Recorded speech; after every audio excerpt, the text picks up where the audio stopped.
আমাদেরকে দুনিয়াতে আসার পর থেকে এই পর্যন্ত হায়াতে তৈয়বা দান করেছেন।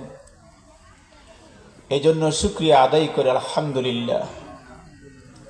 আল্লাহ তাআলা দরবারে আরো শুকরিয়া আদায় করি, আমাদের মতো অনেক ভাই এখনো 5 ওয়াক্ত নামাজ পড়ে না।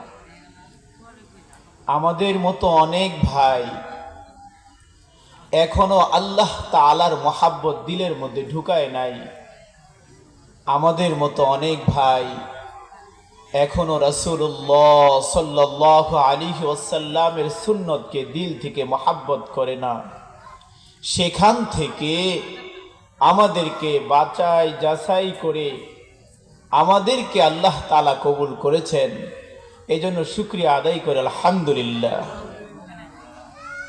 দেখুন, আমরা সবাই জানি যে আল্লাহ যাকে পছন্দ করেন তার দ্বারাই কিন্তু দ্বীনের কাজ করান।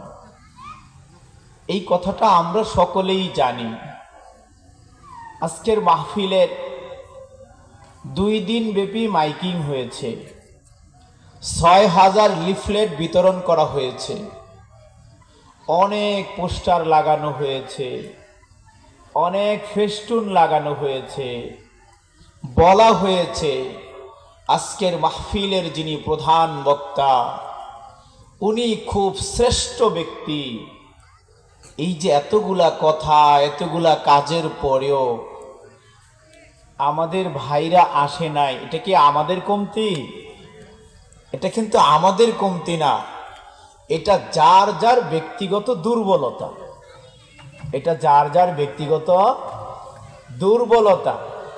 এই জন্য আমরা ভাইদের জন্য দোয়া করব, আল্লাহ যেন ভাইদেরকে পরিপূর্ণ হেদায়েতের উপর অটল রাখেন, দ্বীনের উপরে অটল রাখেন, দ্বীনি মজলিসে বেশি বেশি আসার তৌফিক দেন, আল্লাহ তাআলার মহাব্বত দিলের মধ্যে ঢুকায়া দেন, রাসূলুল্লাহ সাল্লাল্লাহু আলাইহি ওয়াসাল্লামের তরিকায় চলার তৌফিক দান করেন। সকলে বলে আমিন।